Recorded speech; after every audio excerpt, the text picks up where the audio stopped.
I don't know what this means, but I went to turn this video on, and I was like, just doing like my last little like couple things I have to do before I can turn the camera on. And I heard the song "Bleed It Out" by Linkin Park, and I had to say, that's got to be like my favorite Linkin Park song. I'm not the biggest like Linkin Park fan, but their album Reanimation and the album that they did with Jay-Z and Bleed It Out are an extreme exception. I even saw them in concert once. My sister wasn't a big fan back in the day, so we ended up leaving the concert because Linkin Park was headlining. But I caught one song. I think it was, you know that song that goes, dun, dun, dun, dun, dun. Oh, I've Become Numb. Oh, I do like that song. I like how they used to do so much of that, like, piano in the beginning. What do you call that? It's not a piano. It's like I had one as a kid, you know. You hit it and then it does all these... Oh, man. I'm just going to get into the reading now because I can just start talking about myself all day if I really wanted to. I'm not going to make you listen to stories about me.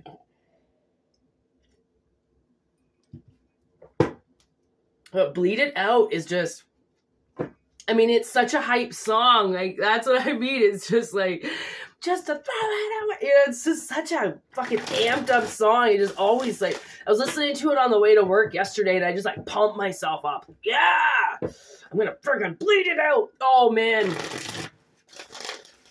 Then I actually cut myself at work. It was really funny. Okay, here we go. Scorpio, yo, what's happening with death? Like, I can feel more. Okay.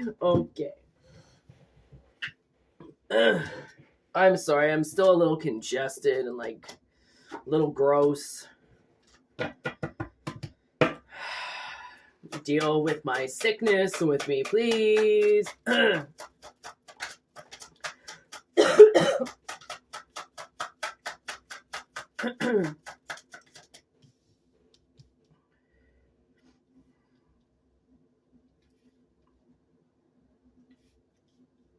Okay. Whoa. That makes sense.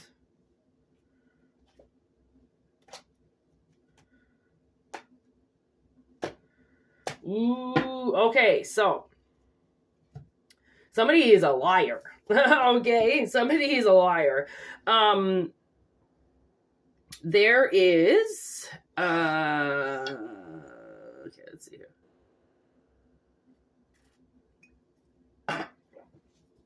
I'll let you be able to see the cards because that's always nice.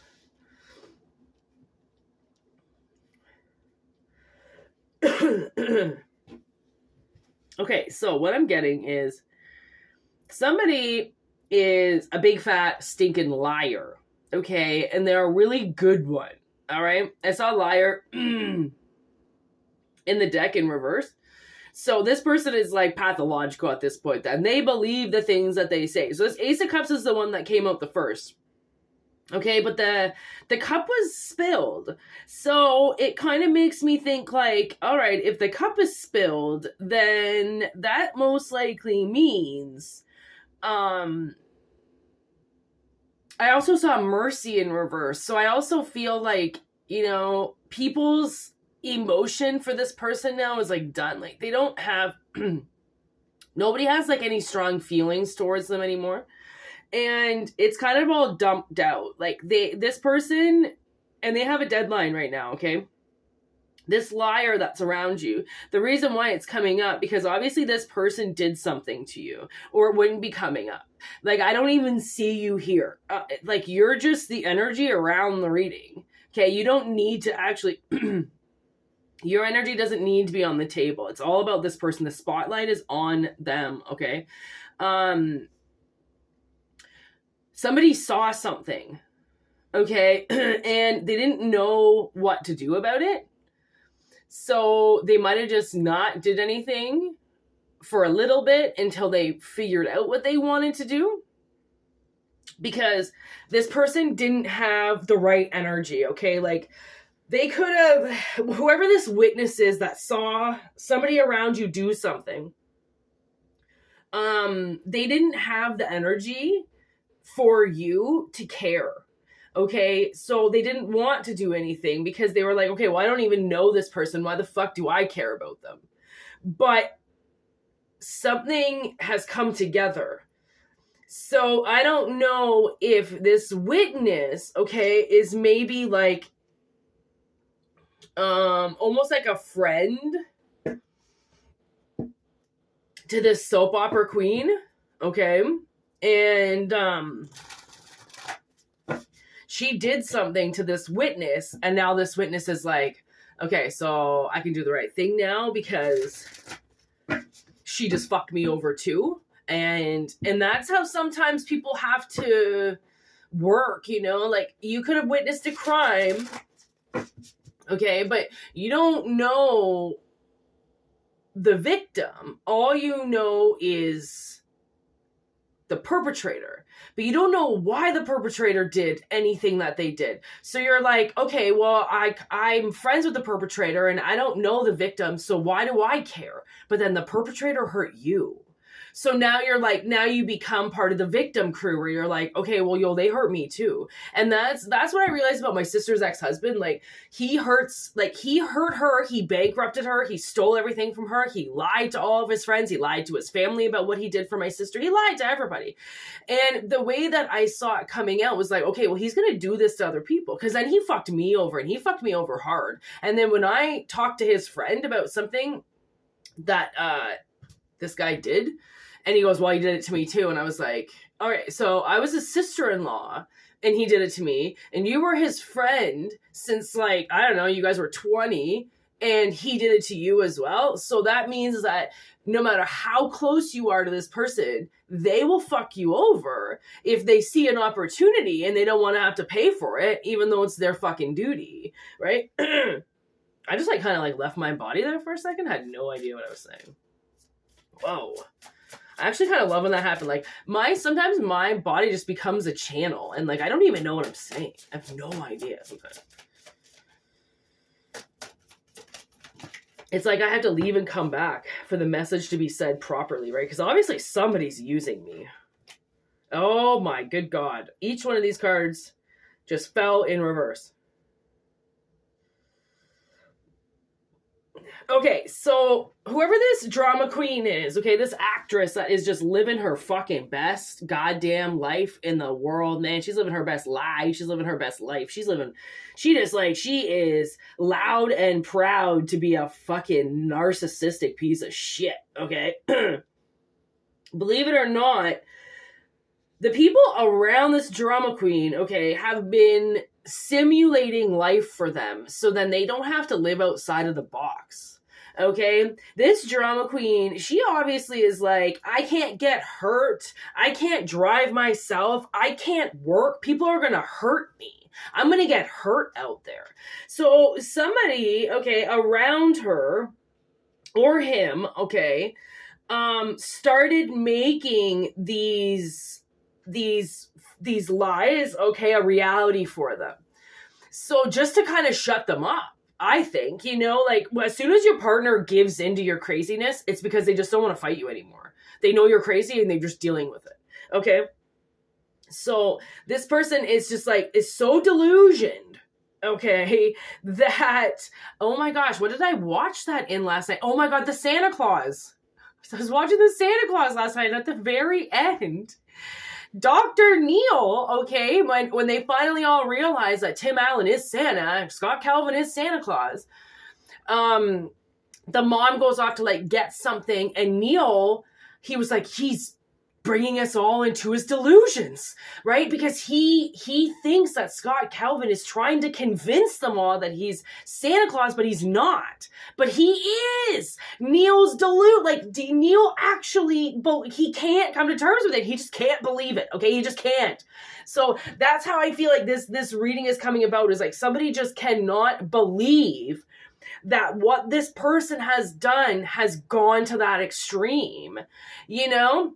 because, I mean, in the movie, he is actually Santa Claus, but this soap opera has convinced these people of this world that they live in is going to hurt them, and they can't be out there, and they can't work, and they can't do this, and they can't go shopping without their bodyguard with them. Like, there's some type of fucking celebrity, you know? Like, I can't go out, people are going to hurt me, they just all want to hurt me. And now, like, for years and years and years, this person's just been getting away with it because this whole family just built this fucking event around them, and it's ridiculous. Like, she was such a fucking actress, and it's done. Her deadline is up, okay?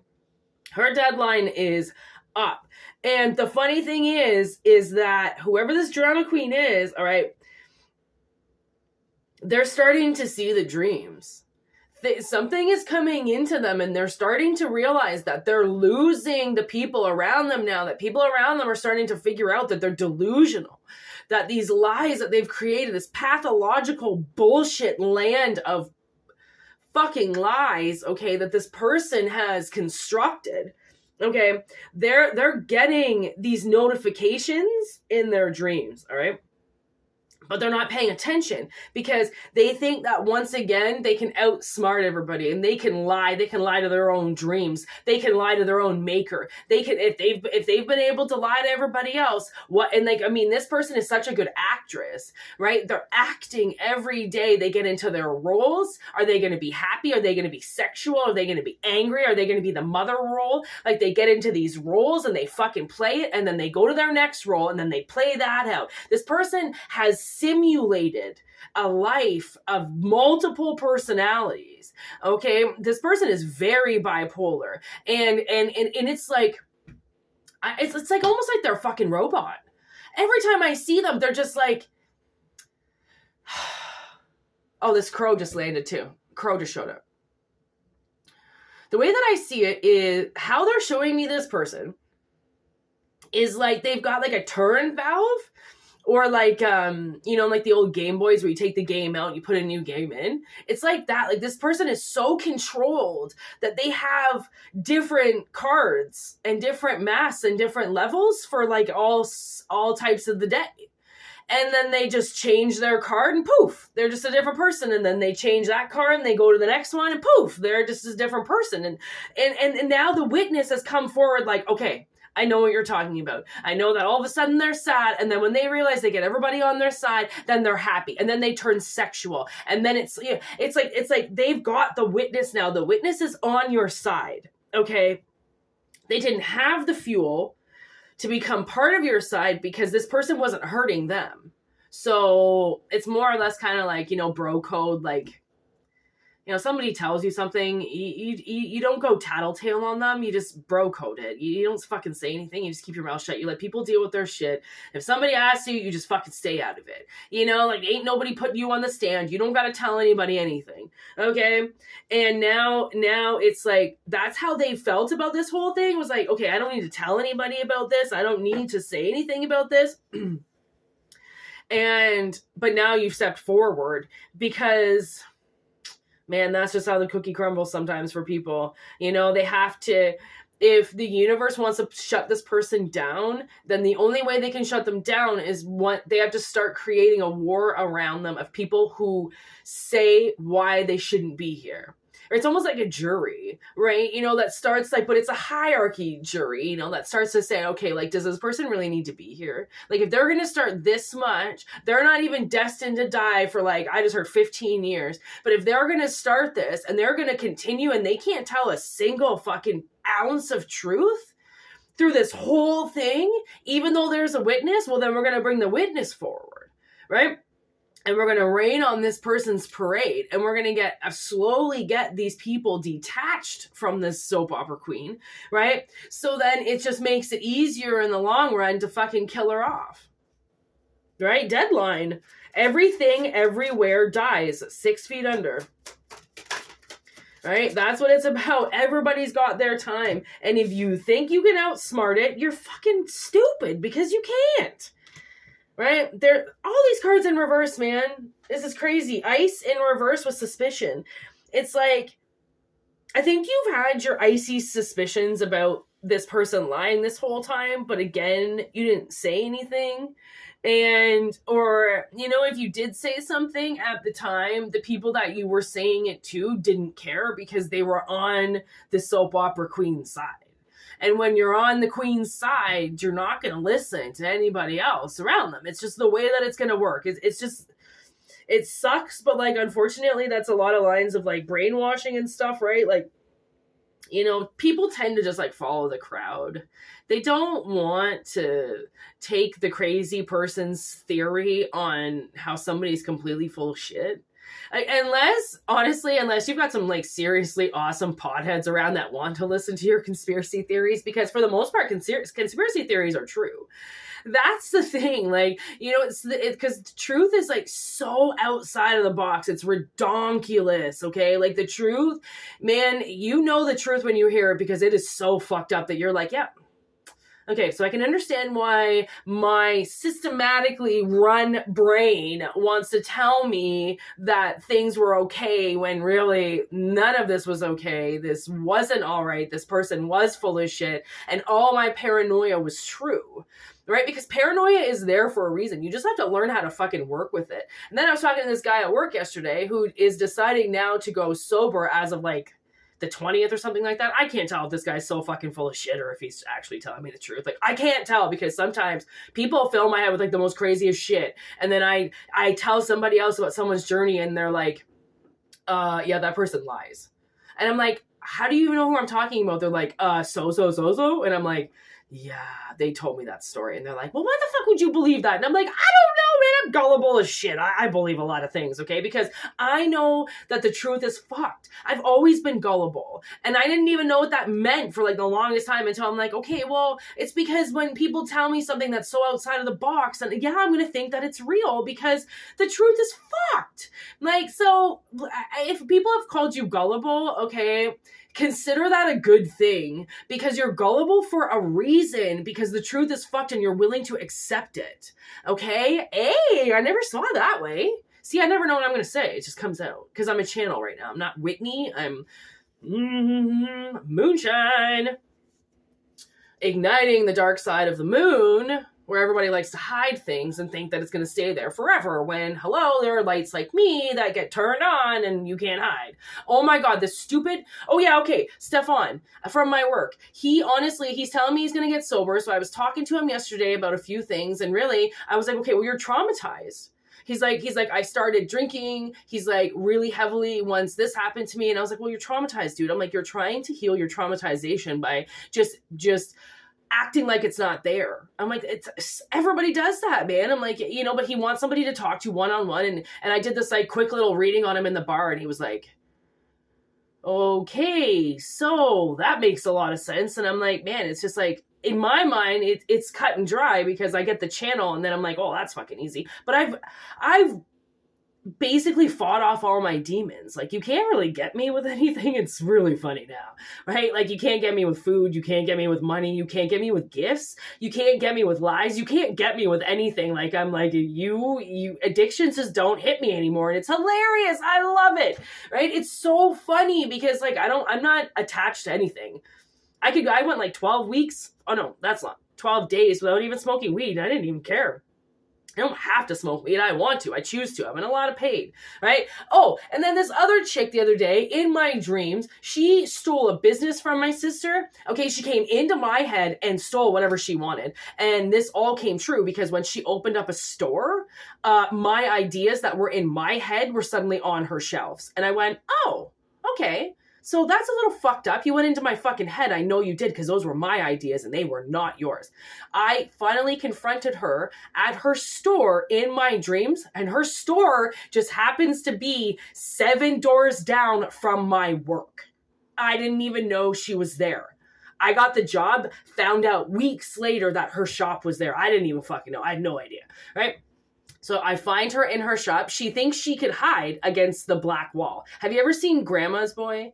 There's this part of the movie where this guy, because he's rich, thinks that he can, I don't know, simulate his world. And he presses his fucking leather jacket up against a black wall and thinks he's invisible. That's exactly what she did in my dreams. She was like, because the wall was black and there was light in the front, she thought I couldn't see her. And I'm like, is this a joke? Like, I just haven't been able to deal with you because I've been dealing with all this other shit since I got home. I'm going to deal with you later. And then I dealt with her right there. She actually thought she was hiding from me. And like, that's how stupid people are. Like, honestly, whoever the soap opera queen is, she literally is doing shit that's right in front of you. And she thinks you can't see her do it. And it's like, oh, you know what, man? Hidden cameras. If somebody is fucking around or they're lying, okay, and you can't get them online, and they're like a homebody, set up a bunch of fucking cameras. Okay, ones that have like microphones. So then you can hear and watch what they do and you can catch them. That's the only way you're going to be able to do things anymore is with fucking hidden cameras. Honestly, like I had this premonition. Actually, my sister, okay, she had this premonition that she could see hidden cameras in somebody's apartment because she was convinced, I don't know if it was apartment or home, she was convinced that somebody was beating a dog or they were like beating an animal. So she's like, I saw this premonition and like I saw somebody put hidden cameras up and realized that somebody's been abusing their dog or their cat or something like that. And then when it came into my head, like probably weeks or months or even years later, when I saw the premonition, it was my ex-boyfriend. He put up cameras in his house and he watched his girlfriend at the time or his wife or something beating his dogs and his kid, I'm pretty sure. But he had to put the cameras up in order to see it. Like, again, sometimes I see these simulations in my head and I have no idea what they mean. But now all of a sudden this is coming up in my head. Like, if you want to catch a liar, that's along the same lines, right? Like maybe this person's on the phone or they're talking shit or they're telling you that they're going out and they're doing these things all day, but they're sitting on their ass and they're not doing anything. The only way that you can prove that is to set them up with a nanny cam. And like, you gotta hide it good, okay? And I just heard a honk. That was really weird. So you have to hide them really good so then they don't find them. But as long as you do hide them, you can catch this person probably fucking pretty quick. Like, you have to turn into my boss, man. When something happens at my work, he has to sit and watch hours of camera footage to figure out who did what. And he will do it. He's a private investigator. He will sit there and figure out what the fuck happened in front of those cameras.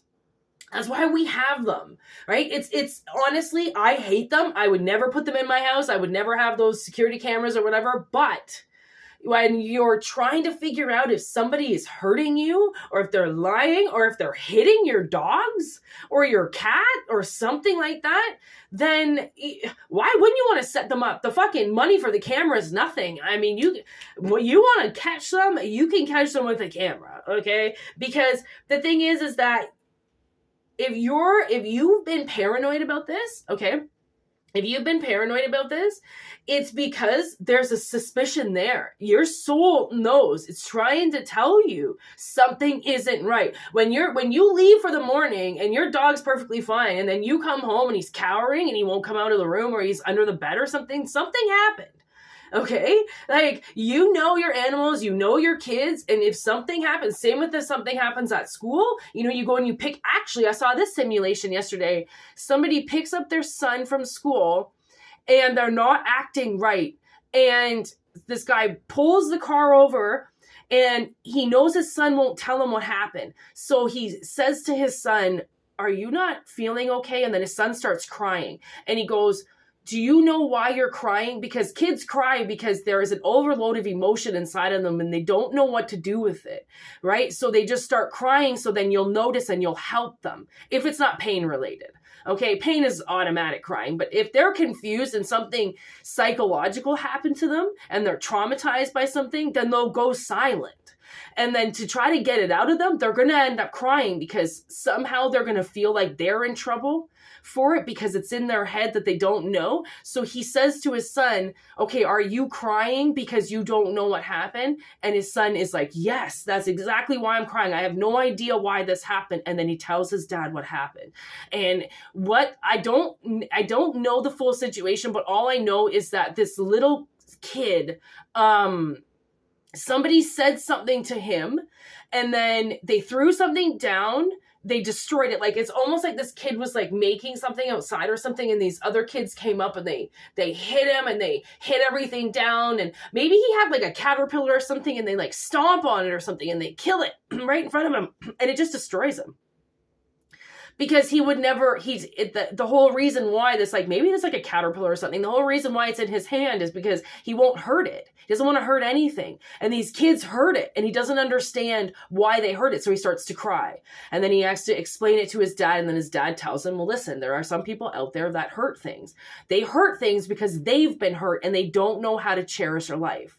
And so these simulations come up in my head and I have no idea why they come up. But if someone's lying, so obviously those little kids were lying to this little boy about how you're supposed to take care of something. They're like, no, you're supposed to kill that. And they killed it. And he doesn't understand why they would do that. Right? So, like, because there are liars out there are soap opera queens, okay? There are things that they want to hurt things. They don't want to help people. And the witnesses don't know what to do. Because there's no reason to narc on the predators, but once they get hurt, then that's when the predators can finally come down, right? It kind of sucks. It's not the greatest, like, it's not the greatest, like, pattern that we do, but, like, at least we acknowledge it, right? Like, you have to stop the patterns that are going on in your life that are disruptive. Right? So if this person is doomed for this to end, then these witnesses that come forward to say what this person's truly doing, their whole life is going to change pretty quickly. And it's always because it's been sitting there, but nobody has said something. So now the only reason why you don't have to say anything is because it's now been acknowledged. Like, wow. There's hunger on the bottom. Like, somebody's definitely hungry for truth. And you can't just think about it all day and all night. Like, it's not healthy to do that. Like, if you have suspicions about something, then honestly, the best thing to do is to just get it over with. Right? Fuck money. Fuck what it's going to cost. Honestly, it doesn't matter because peace of mind is priceless. Right? If you really think that something is happening, I can guarantee you, if you've had suspicions about something and it's been going on and on and on and on and on for months, for years, but you can't prove it, get fucking cameras. Honestly, especially if it's your own house, they can't charge you with that. And the thing is that if you catch them doing something, you don't even have to say anything. You can just be like, this isn't working out. You have to go. And if they fucking freak out again, you just record them. Right? That's the power of a camera now. You don't even have to do anything. You just got to set it. Honestly, this guy that used to live beside me, okay, his fucking girlfriend at the time was loco. She was fucking crazy. She would wake him up in the middle of the night, spraying hairspray in his face. Like, she was fucking crazy. And he didn't know what to do. So all of a sudden, what he would do, because she would only physically, like, attack him one time, he would put his phone on his chest. Okay, so like camera facing down. This is when you only had a camera on the inside, okay? He would put the camera face down, right, and just record her. So you could hear her going, fuck you, you're a fucking piece. And he was just like, he wasn't saying anything. He was just like, you wouldn't hear a peep from him. It was all her. And it was like from different sounds because she'd be like walking around him, right? So you could hear it from like different parts of the phone. And like she'd be upstairs and she'd scream something downstairs and he'd just be laying there. He wasn't doing anything. Like you didn't hear the phone move. He was just like probably just trying to fall asleep again. And she'd start fucking yelling at him again. And then that's how he got his evidence. To be like, yo, you have to leave or I'm going to fucking show this to somebody because on a nightly basis, you terrorize me and I'm not doing it. Because honestly, men, it's kind of sad for men, because authorities are going to automatically think that this guy did something because guys are more powerful than girls. Girls are fucking crazy, but guys are physical, right? So if you're a male and you're dealing with a soap opera queen, then the only way you can do it is to record them. And it's going to really suck. See how my cards just did that? It's really going to suck to do that. But it's either that or eventually they start doing it to your kids or they're doing it to your dogs. You think they're only doing it to you, but guaranteed if they're hitting you, they're hitting other things as well. Right? It's not just you. And I know that we like to say that, you know, like you think something's happening and you think it's just you. It's not. There's other people involved in it too. And that's where it's like, yeah, alcoholism, you know, when people are drunks and they want to get sober or whatever and they're traumatized, like sometimes they just want to fill your head with bullshit. So then you think they're going to get better and they don't.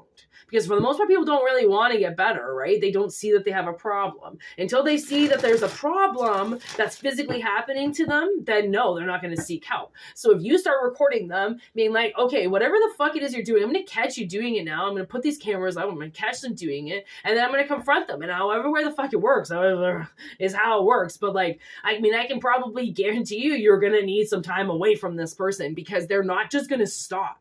It's almost physically impossible. You have to take everything away from them in order for them to figure it out. And like, this is what happened at my work. The reason why I got the job was, look, this is all work. I mean, whether it's house related, whether it's work related, this is all work, spiritual work, mission shit, okay? Truth and nothing but, motherfuckers, okay? I can't make this up if I tried. And she was drinking on the job. This chick that had my job before me, and my boss warned her, listen, you do it again, that's it. You do it again, that's it. Like, we can't have you drinking at the bar. It doesn't matter how shitty this bar is. It doesn't matter how shitty it gets at night. We're an establishment and you can't be drunk. Well, she got drunk at work again. She drove home. She got a DUI. So they kind of put her on suspension, right? They told her that she was fired, but they were like, you know what? We'll reevaluate it in like 8 weeks or so. We'll talk to you again. We'll see what happens. We'll see where we are. I got the job the next day because I had just previously put in a resume like the week before, right? So he still had my resume on his desk for some reason. I think he was going to hire me no matter what for a part-time role. He just hadn't called me yet. And, so he calls me, he gives me the job, and then like, I don't even know how the job happened. Like I didn't know anything, right? I had no idea. And then I slowly found out, and like, I've slowly started to get to know him. And then I didn't know, like, her name stayed on the schedule this whole time for like over 2 months. So I was like, fuck, is she gone or is she coming back? Like, do I have a job or like, is this going to disappear for me? And then they had a meeting and they decided no. Clearly I was working out and she was still a liability to them and they didn't want to do it. And I kept my job, right? When like, honestly, sometimes, and I think once she left, it was really hard for her to grasp that she wouldn't be able to come back. So she kind of almost put it in her head, like, yeah, okay, they'll let me come back. They'll let me come back. And then it's like, sometimes you have to make people see what they've lost. So then they know what to fight for. And if losing you and losing the house or losing the kids or losing the animals or losing whatever it is they lose because they've been lying about how they feel about it this whole time, right? They have to get themselves back on track. So then you can tell in the future, I mean, I would give it like a year. People don't just change. And if you're meant to be with them, who gives a shit? I mean, fuck, you could be 10 years away from them. They have to get this under control because if you're angry too, or if you have got the tick where like sometimes you can like kind of fucking fly off the, like, you know, you got to keep yourself in check. And if you're keeping yourself in check, you can't expect to keep this person in check too. Like then you're just putting too much on yourself. You're putting too much stress on yourself. And it's like, now you're taking care of yourself and that person to ensure that you don't do anything. Like, that's a lot of work, right? So, and relationships take a lot of work. But if this person doesn't acknowledge that they're a pathological acting liar, then you have to catch them on camera. Bada boom, nada bing. Papo Gijo. Oh my gosh. Then I realized what the Santa Claus really meant. I kept hearing the Santa Claus, yeah. No, it's the Santa Claus. A clause is a contract that you sign into. The Santa Claus. I'm like, oh my God. You could have said it to me 100 times and I never would have heard it until I actually had to watch the movie last night and then wait till the very end wait till the part where Bernard is talking about the clause. Like, it's not Santa Claus as a thing. It's a clause that you signed to become Santa. Oh, like, man, dyslexic people, it's very hard to, like, understand things. Like, we see different words, we see and hear different things. Like, it's not dyslexia. It is hilarious, but it's also very confusing. Like, but I'm noticing now that a lot of people are dyslexic as well. So I'll be like going to do something and I'm like, oh, Whitney, fuck. And I'll say, oh, I'm just dyslexic. And people are like, oh, so you're normal. Yeah, I'm normal. I didn't see that. They're like, yeah, well, how could you? You're dyslexic. Like, oh my God, dyslexic people are so funny. We really just get it. You know, like we find it more funny than annoying. And we jam with it. Whatever. We're all a little off. Embrace it. At least we're not drunk pedophile rapists. We're just a little special. Which make for great psychic readers, awesome mediums, energy channelers, mystic shaman. We make for great tools for other people to use so you can come back to life and back to reality. Okay, that's it. End of the reading. Hope this was a good one. Namaste. Thanks for watching. whitneymoonshine@gmail.com for anybody that wants a private reading. I was going to say public. And that's it. I never know how to end these things sometimes. It's so awkward. So, like, thanks for everything you do. We're slowly climbing. The channel has been changed. If you didn't notice, I changed the name. I got to do that every now and then so the stalkers leave me the fuck alone. They try to keep Tarot in the Void declining. Guess what? I changed the name. Peace out. Word to your mothers.